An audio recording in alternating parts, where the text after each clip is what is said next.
Okay, so when it comes to relationships, I usually like to dive a little bit deeper than energy type, but I can definitely talk about this a little bit here. When you have a projector-reflector relationship, it's really important to understand, number one, where we tend to be conditioned, and number two, what we tend to seek from other people. So with projectors, they're very much looking for validation, for recognition. They know they're wise, they know that they're here to help people, and they know that their advice is good advice, especially when it's followed by the person that they're giving it to.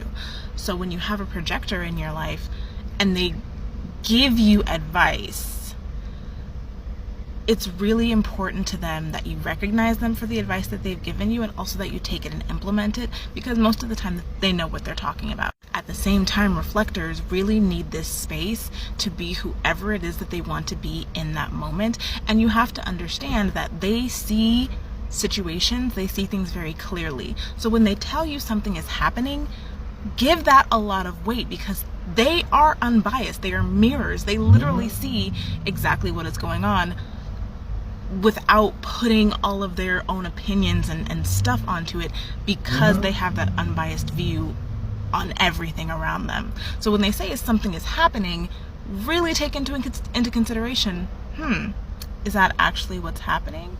Because chances are that's actually what's happening. With projectors and reflectors, since you are both non-energy beings, there's not going to be a whole lot of doing in the relationship. So really allowing each of you to just be and do whatever it is that you feel is meant to do in that moment.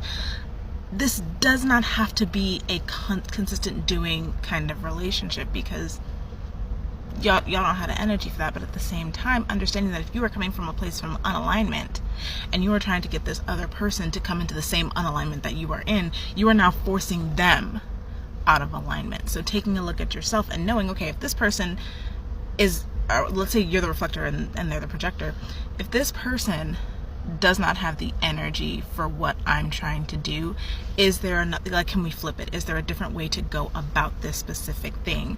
Can I do like 80% and then, give them the other 20?